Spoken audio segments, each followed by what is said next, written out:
तो प्रिय छात्रों, कैसे हैं आप? अभी तक व्याकरण आपने जो पढ़ा है उसके अकॉर्डिंग एक जांच परीक्षा हम ले रहे हैं। ये समझिए आप लोग का टेस्ट है। आप लोग कितना प्रश्न बना पाते हैं सही सही अवश्य कमेंट करेंगे। तो चलिए शुरू करते हैं। अपनी जांच स्वयं करें। निम्नलिखित प्रश्नों को सही उत्तर क्रमाक्षर में गोल वृत्त से घेर दें। नैन का सही संधि विच्छेद क्या होगा? नेज और अन। गांव का तत्सम रूप ग्राम। तत्सम मतलब जो संस्कृत से हूबहू हिंदी में उतर गए। लड़के विद्यालय से लौट रहे थे, विद्यालय से अलग हो रहे थे, तो अधिकरण कारक हो जाएगा अपादान कारक। क्या हो जाएगा? अपादान कारक। इनमें सकर्मक क्रिया कौन है? क्या लगाकर प्रश्न पूछने पर जो जवाब मिलता है, अगर यदि प्रश्न का जवाब मिलता है तो सकर्मक क्रिया, नहीं तो अकर्मक क्रिया, तो पढ़ना हो जाएगा। बाकी क्या भाग रहा है, क्या हंस रहा है, क्या सो रहा है, प्रश्न का उत्तर नहीं मिल रहा है। आकाश का पर्यायवाची शब्द नहीं है तो पवन नहीं है। पवन का अर्थ होता है हवा। गगन है, नभ है, व्योम है, ये आकाश का पर्यायवाची। ध्यान से सुने, ये आपको व्याकरण के एग्जाम में काम देगा बहुत। त्रिलोक किस समास का उदाहरण है? तो त्रिलोक संख्यावाचक लगा हुआ है शुरू में, तो ये हो जाएगा द्विगु। सुंदर फूल का विपरीतार्थक शब्द होगा सुंदर का। सुंदर का हो जाएगा कुरूप। इनमें यौगिक शब्द है जलाशय। यौगिक मतलब जो दो शब्दों से मिलकर बनता है। लोभ करना बुरा है, इसमें लोभ का विशेषण रूप क्या होगा? तो लोभ ही होगा। लोभ हो जाएगा भाववाचक संज्ञा।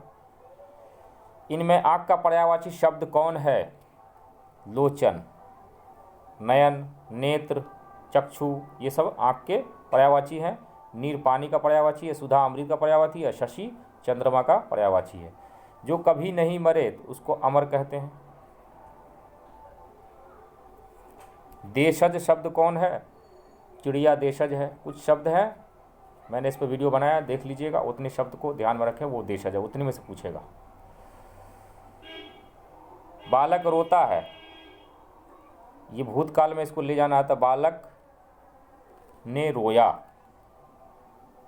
यहाँ महापुरुष पैदा होंगे, इसको भी भूतकाल में ले जाएंगे, तो पैदा हुए। वर्तमान काल में लाना है, यह है भविष्यकाल, नाच उठेगा। वर्तमान काल में लाना है तो नाच उठता है। वांस, राम ने रावण को वान से मारा है या मार रहा है, तो यह आ जाएगा वर्तमान काल में।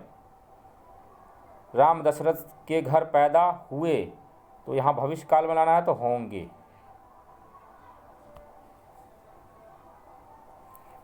शुद्ध शब्द को यहाँ लिखना है, ये बहुत ही इम्पोर्टेंट है। ईसाई होगा शुद्ध, यहाँ पे ज्येष्ठ, यहाँ पे होगा शीर्षक, ये शब्द शुद्ध होगा। निरीह, तो नौ में हर्षिकार होगा, फिर दीर्घिकार होगा, तो ये हो जाएगा। इसके लिए शुद्ध शब्द, यह एक ऐतिहासिक सत्य है। ये भी शब्द एक जैसा दिख रहा है, तो दोनों ऑप्शन यहाँ सही हो रहा। अब वाक्य को शुद्ध करके लिखिए। उसने झूठ बोला, तो उसने झूठ कहा होना चाहिए। यह पुस्तक मैं पढ़ा हूँ, तो यह पुस्तक मैंने पढ़ी है होना चाहिए शुद्ध रूप। सीता ने भात खाया, भात है पुल्लिंग। पहाड़ियों पर बंदर रहते हैं, बंदरों गलत। आंसू टपक पड़ा, नहीं आंसू टपक पड़े। आपका दर्शन हुए, आपके दर्शन हुए होना चाहिए। दही खट्टी नहीं, दही खट्टा है। घी, दही, मोती, जी, पानी, ये शब्द याद रखिए, पुल्लिंग होते हैं। बाकी शब्द जिसमें भी दीर्घ ईकार अंत में लगा हो सब स्त्रीलिंग होता है। दही, घी, मोती, जी, पानी, इनको याद रखिए, पुल्लिंग। प्रश्न यहीं से आते हैं और यही प्रश्न पूछे जाते हैं इन पांचों में से, अपवाद में से। हम लोग संगीत सागर यहाँ पे होगा, यहाँ पराक्रम होगा, और यहाँ पे नीर होगा। उसके बाद यहाँ पर आकाश होगा, अखाड़ा होगा और महात्मा होगा। यहाँ पर सूक्ष्म भेद है दोनों के अर्थों में, ये लिखा हुआ है। दिन दिवस, दीन गरीब, कर्म मतलब काम, अक्रम मतलब सिलसिला, कौन से नंबर पर कौन आदमी है वो क्रम होता है। शौर्य बहादुरी, शौर्य सूर्य से संबंधित, शौर्य तापमान। कुल पूरा, कूल किनारा। शर्म लज्जा, श्रम मेहनत। बात मुख से निकली आवाज़, और वात एक रोग है। हरि विष्णु का नाम है, और हरि ये विशेषण है हरा रंग का। प्रसाद देवताओं को प्रस्तुत किया गया, खाने पीने की वस्तुएं। और प्रासाद महल। द्वीप हाथी, द्वीप टापू, स्थल का वह भाग जिसके चारों ओर पानी हो। नारी मतलब होता है स्त्री, महिला, और नाड़ी शरीर का नस। सिपाही को देखते ही चोर 9 2 11 होगा, यहाँ भरा जाएगा 9 2 11। यहाँ दांत खट्टे कर दिए, यहाँ पे होगा जो दूसरों के लिए गड्ढा खोदता है। तुम्हें देखने को तरस गया, ईद के चांद हो गए, यहाँ पर भरा जाएगा। अपनी दुकान का उद्घाटन यहाँ पे होगा। अब कहता संधि विच्छेद। सूजोर आगत होगा स्वागत, पौजोर अक पावक, पोजोर अन पवन, महाजोर ऋषि महर्षि, परमजोर आत्मा परमात्मा, सूजोर अर्थ स्वार्थ, समजोर सार संसार, मौ में हलंत होगा। निहजोर जन निर्जन विसर्ग संधि है। यशा जोर दा दा यशोदा विसर्ग संधि। नयन जोर अभिराम, नयनाभिराम, नयन जोर अभिराम। पुरस्कार पुरह जोरकार, उन्नति उत जोर नति, तो में हलंत होगा। बिना हलंत वाला गलत ऑप्शन होगा। पर जोर इच्छा, अभि जोर इष्ट अभिष्ट, जगत जोर ईश, तो में हलंत होगा। आदि जोर अंत, आद्यो अंत। नीरव समजोर धी संधि, उत जोर लास उल्लास। यथेष्ट मना जोर योग मनोयोग, निह जोर रोग निरोग। निरोग में जब लिखेंगे तो 9 दीर्घिकार हो जाएगा, याद रखना है। भव जोर उक भावुक। निम्नलिखित शब्दों के तत्सम शब्द लिखें, बहुत इंपॉर्टेंट क्वेश्चन। गांव का ग्राम, सूरज का सूर्य, शवशुर, पंक दधी। गाय का दूध उजला होता है। बंगाल में धान खूब उपजता है। सोना गंगा में, सोन गंगा में मिलती है। नाव डूब गए, यहाँ दोनों जगह गए होगा। असली चंदन सुगंधित होता है। कंचन उसकी शिष्या है या मेरी शिष्या, दोनों भरा जाएगा। हलवा बहुत स्वादिष्ट है या होता है। यह अपने घर, मेरा देखरेख करता है, मेरी देखरेख करता है, दोनों सही होगा।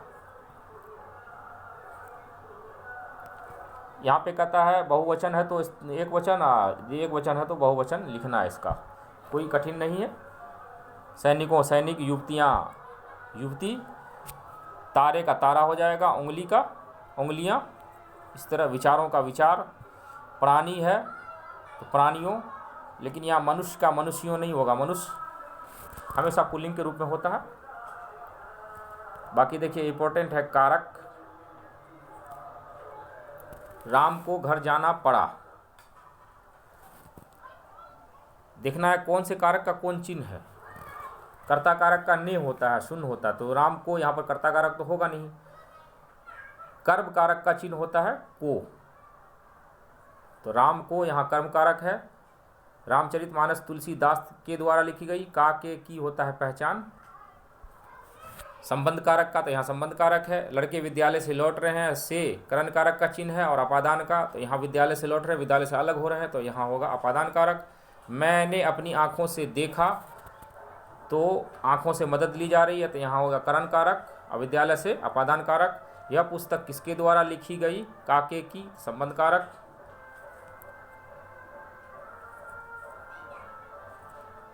यहाँ पर फिर है तुम मेरी बात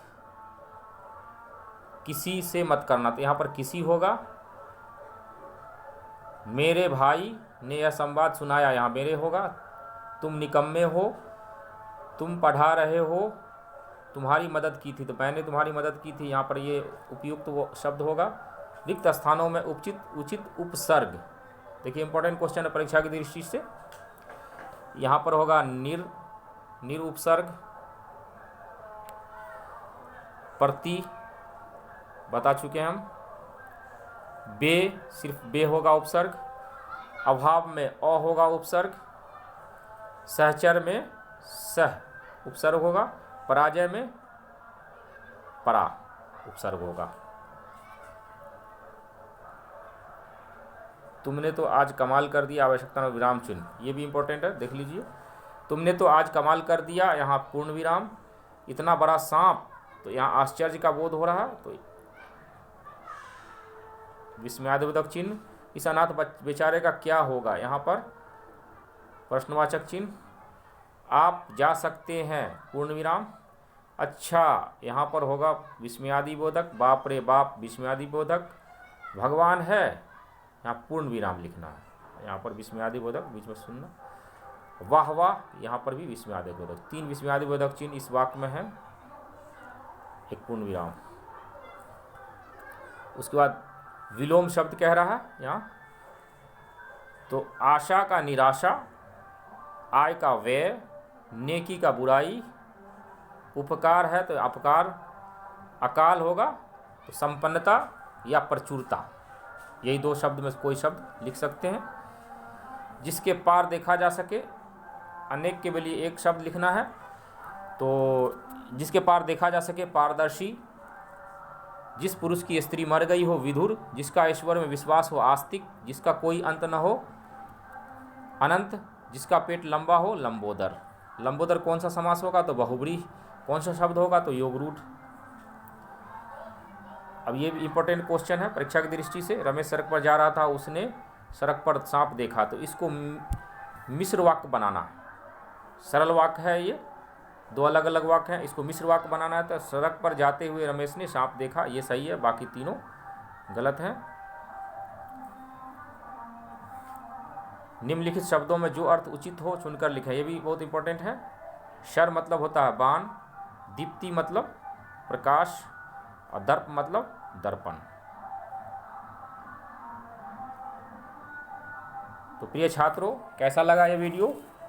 इसको देखने के बाद आप अपना आकलन करें और तैयारी में और जोर लगा दें, क्योंकि परीक्षा बहुत निकट है।